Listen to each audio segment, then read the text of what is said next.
പ്രിയപ്പെട്ടവരെ, ഇന്ന് ഡിസംബർ 22-ാം തീയതി ഞായറാഴ്ച. എല്ലാവരെയും ഹാർദവമായി കർത്താവിൻ്റെ ദിവസത്തിലേക്ക് സ്വാഗതം ചെയ്യുന്നു. നമുക്ക് പ്രാർത്ഥിക്കുക. അമ്മേ പരിശുദ്ധമ്മേ, അമ്മേ പരിശുദ്ധമ്മേ, ദേവമാതാവേ, ദൈവമാതാവേ, അന്ന് അങ്ങ് കൃപാസനത്തിൽ പ്രത്യക്ഷപ്പെട്ട് വരാൻ പോകുന്ന മഹാദുരന്തത്തിൽ നിന്ന് രക്ഷപ്പെടാനും എല്ലാവർക്കും വേണ്ടി പ്രാർത്ഥിക്കുവാനും ആവശ്യപ്പെട്ടിട്ട് 20 വർഷം തികയുന്ന ഈ വേളയിൽ കൃപാസനത്തിലൂടെ ഞങ്ങൾക്ക് ഈ ദേശത്തിനും അങ്ങ് മധ്യസ്ഥം തേടി തന്ന എല്ലാ അനുഗ്രഹങ്ങൾക്കും കൃപകൾക്കും ഞങ്ങളിപ്പോൾ ഹൃദയം നിറഞ്ഞ നന്ദി പറയുന്നു. അമ്മേ പരിശുദ്ധമ്മേ, ജപമാല മാതാവേ, സകല കൃപാസനം പ്രാർത്ഥനകളോടും ചേർത്ത് ഞങ്ങളിപ്പോൾ പ്രാർത്ഥിക്കുന്ന ഈ കുടുംബത്തിന്റെ പ്രത്യേക നിയോഗം. മക്കളെ,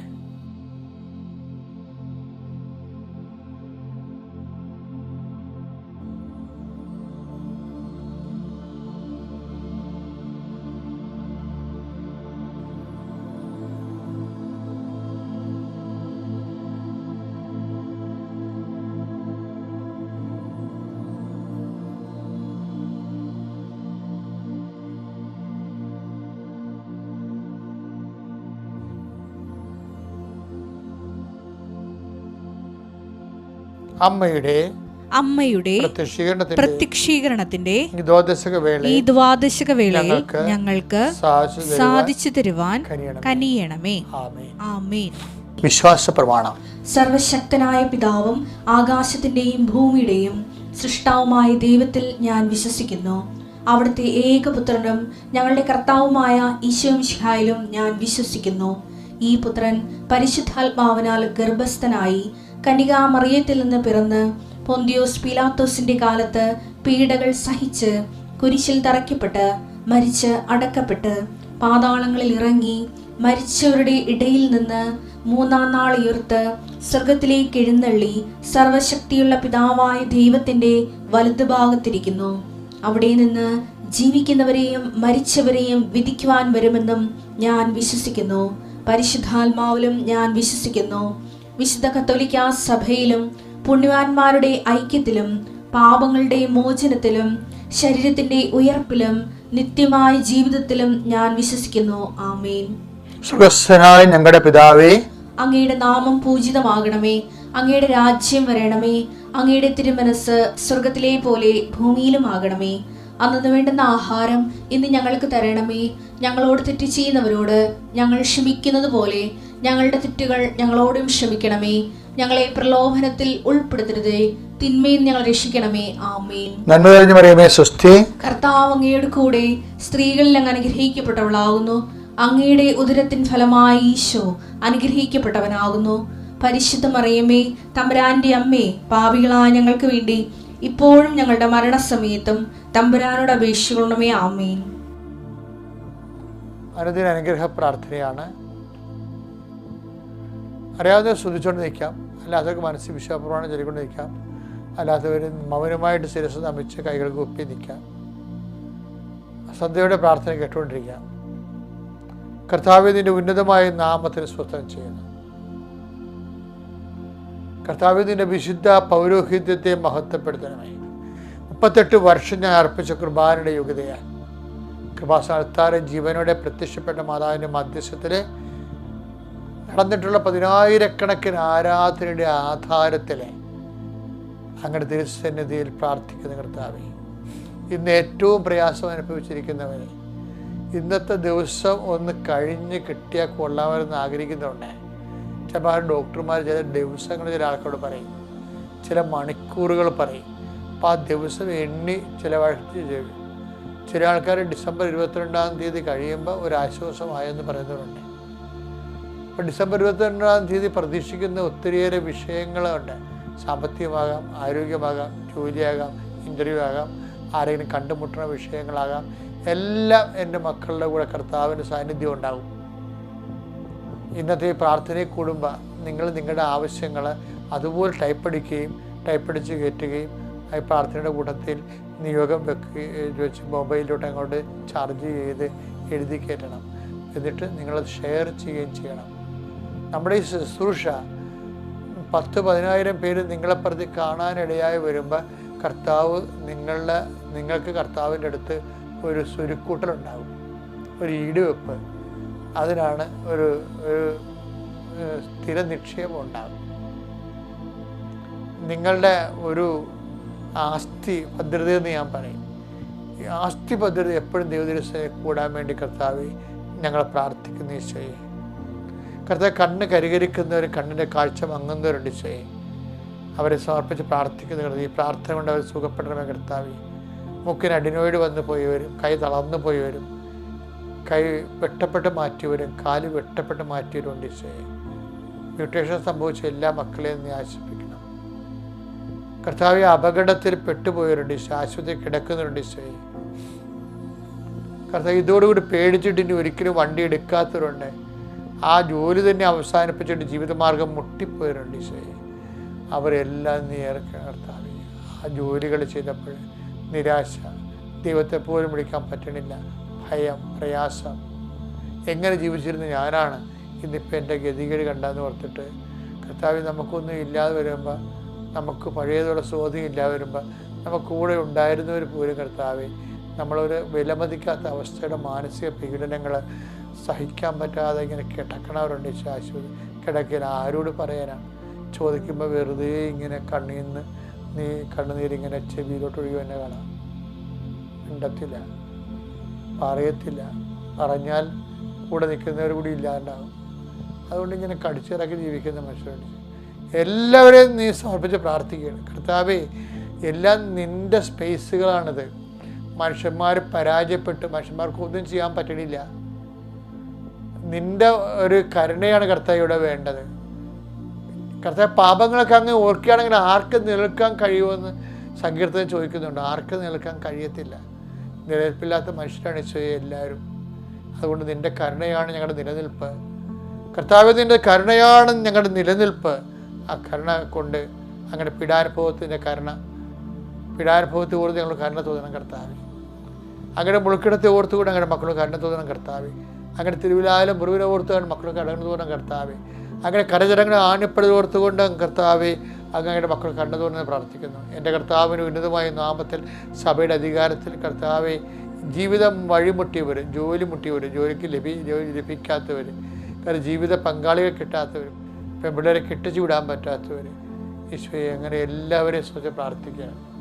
ദൈവം അവരുടെ മേലെല്ലാം നിന്റെ കാരുണ്യം ചൊരിയണം ഈശോ. ഇതൊന്നും അറിയാതെ കർത്താവെ ഇതെല്ലാം അണ്ടർമൈൻഡ് ചെയ്ത് ജീവിക്കുന്ന മക്കളുണ്ട് വീട്ടിൽ. അപ്പനൊക്കെ അത് പെങ്ങളെ കെട്ടിക്കുന്ന അപ്പൻ്റെ മകൻ ജോലിയല്ലേ എന്ന് വിചാരിച്ചുകൊണ്ട് ഇങ്ങനെ ഇവർ വീട്ടിൽ കയറാതെ നടക്കുന്ന അമ്മക്കളുണ്ട്. പെൺമക്കളുടെ എണ്ണം കൂടിയ കാരണം വീട്ടിൽ നിന്ന് മാറി താമസിക്കുന്ന സൂത്രക്കാരായ ആമക്കളുണ്ട്.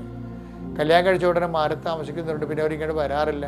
പെൺമക്കളെ കെട്ടിക്കുന്ന അപ്പനും അമ്മയും ചുമതലയാണ് എന്നൊക്കെ ഞാനൊന്നും കുടുംബത്തിൽ വാങ്ങിച്ചിട്ടില്ല എന്നൊക്കെ പറഞ്ഞ് പെണ്ണുപിള്ളവർക്കൊക്കെ വാർത്താവനം കേട്ടിട്ട് അവളുടെ കൂടെ പോയി പൊറുക്കുന്നവരുണ്ട്. ഇങ്ങനെ എല്ലാവരെയും മറന്ന് അപ്പനെയും പെങ്ങളെയും സഹോദരനെയും മറന്ന് ജീവിക്കുന്നുണ്ട്. ശരി, ഇങ്ങനെ ഓരോരോ തരത്തിൽ ഭാരപ്പെടുന്ന കുടുംബങ്ങളെ ഇന്ന് നീ സന്ധിക്കണ കർത്താവ്. എല്ലാവരും കൈവിട്ടവരാണ് കർത്താവ്. നീ എന്നും കൈ താങ്ങിയിട്ടുള്ളവർ. അവർ സന്ധി പ്രാർത്ഥന കേട്ടിട്ട് കർത്താവ് അങ്ങനെയുള്ളവർ നീ ഇന്ന് ഓർക്കണം കർത്താവ്. അവർക്ക് ആര് കൈവിട്ടാലും അപ്പനും അമ്മയും നിന്നെ പിടിച്ചാലും I will not abandon you at any cost നീ പറഞ്ഞിട്ടുള്ള കർത്താവ് ഞങ്ങളോട്. അപ്പനും അമ്മയും നിന്നെ മറക്കാം, പക്ഷെ ഞാൻ നിന്നെ ഒരു കാലവശാലും 17:13-5 നീ പറഞ്ഞു. എബ്രായ ലേഖനങ്ങളിലെ 49:15 നീ പറഞ്ഞു അപ്പനും അമ്മയും നിന്നെ മറക്കാം. എബ്രായ 13:5 നീ പറഞ്ഞു I will not abandon you at any cost. എന്ത് കാലവശാലും ഉണ്ടായാലും ഞാൻ നിന്നെ മറക്കൽ കർത്താവ്. ആ വചനങ്ങളെല്ലാം അനുസ്മരിച്ചടിയും പ്രാർത്ഥിക്കുന്നു. ആ വചനങ്ങളെ ഓർത്തുകൊണ്ട് അങ്ങനെ മക്കൾക്ക് കാരുണ്യവും പ്രത്യേകിച്ച് പ്രയാസങ്ങളിരിക്കുന്നവർക്കും വേദനയിരിക്കുന്നവർക്കും ഭാരപ്പെടുന്നിരിക്കുന്നവർക്കും ആശ്വാസവും സന്ധിപ്പ് നൽകി അനുഗ്രഹിക്കണമേ. അമ്മയെ പരിശുദ്ധമ്മേ കൃപാസാൽത്താരെ ജീവനുടെ പ്രത്യക്ഷപ്പെടാൻ ഞാൻ നേരിട്ട് കണ്ടതല്ലേ അമ്മേ. അമ്മയുടെ യോഗ്യതയാൽ അമ്മയുടെ പ്രത്യക്ഷത യോഗ്യതയാൽ പിതാവിൻ്റെയും പുത്രനും പരിശുദ്ധ നാമത്തിൽ ഇന്ന് നിങ്ങളെ കർത്താവ് എല്ലാ മേഖലകളും അനുഗ്രഹിക്കട്ടെ.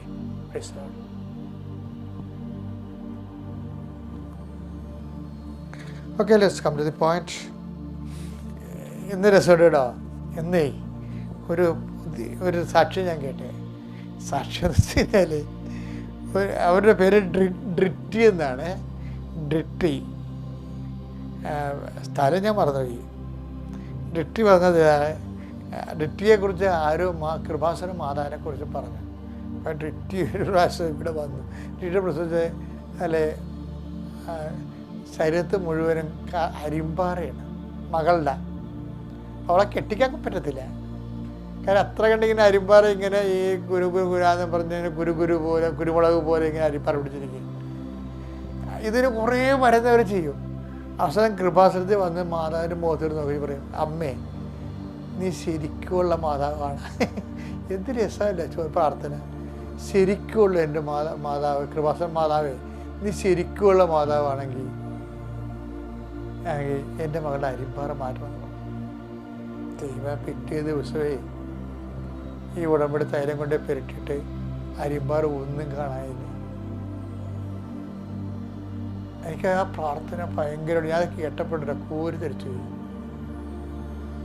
അങ്ങനത്തെ ദൈവം ഉണ്ടല്ലോ, ദൈവം നമ്മൾക്ക്, ഞാൻ കഴിഞ്ഞ ദിവസം ഇന്നലെ പറഞ്ഞില്ലേ, ദൈവം ആഗ്രഹിക്കുന്നതാണ് നമ്മൾ ചോദിക്കണമെങ്കിൽ നമ്മൾക്ക് കിട്ടും. ചിലർ ചോദിക്കും, ചിലർ പറയും, അമ്മേ എനിക്ക് സഹായിക്കാൻ ആരും ഇല്ല കേട്ടോ, അമ്മ ഇവിടെ ഉണ്ടെങ്കിൽ എനിക്കൊരു അടയാളം തരണം, അപ്പം തന്നെ മഴവില്ല് വിരിയും. അല്ലെങ്കിൽ അങ്ങനത്തെ സാക്ഷികളുണ്ടെന്ന് അറിയാം, നിങ്ങൾ നോക്കിയ രസമാണ്.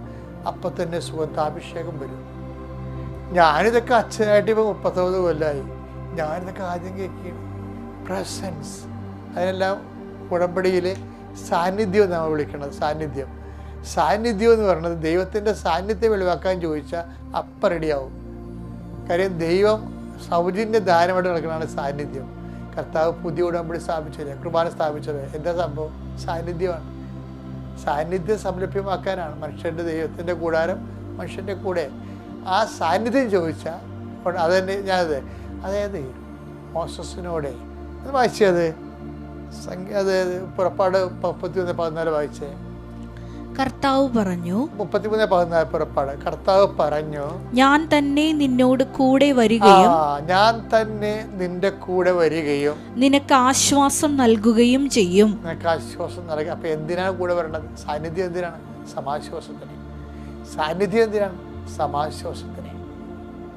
അപ്പൊ ഞാൻ തന്നെ നിന്റെ കൂടെ. അപ്പൊ മോസസിന് മനസ്സിലായി അതാണ് ഇനി ജീവിതത്തിൽ മാർഗമുള്ളൂ. കാരണം മുമ്പോട്ട് നോക്കിയിട്ട് ഒന്നും കാണാനില്ല. കാര്യം ഇവർക്ക് 6 ലക്ഷം പടയാളികളുണ്ടെങ്കിൽ ഒരു കാനനീസിനോടാ അല്ലെങ്കിൽ ജബുസിയരോടാ അല്ലെങ്കിൽ സമറിയക്കാരനോട് വെട്ടുമ്പോൾ തന്നെ പകുതി തീരും. അപ്പം മുന്നോട്ട് പോയിട്ട് ഒരു വെളിച്ചമില്ല, എന്ത് ചെയ്യണമെന്ന് അറിയത്തില്ല. ഇവിടെ കല്യാണം സാധാരണ പഴയ ഒരുപാടും കാര്യങ്ങളൊക്കെ ഉള്ളു. അപ്പം അങ്ങനെ വരുമ്പോൾ മോസസ് പറയുവേ, അങ്ങ് ഇന്നലെ പറഞ്ഞായിരുന്നല്ല ഞാൻ തന്നെ നിൻ്റെ കൂടെ വരുമെന്ന്. അപ്പം അത് ഓർത്തിട്ട് ഞാൻ ചോദിക്കുകയാണ്, അങ്ങ് വന്നിട്ട് ഞങ്ങൾ പോകത്തില്ല കേട്ടോ. എന്തൊരു വർത്തമാനമാണ്. പക്ഷേ അത് 33:15 വായിച്ചേ.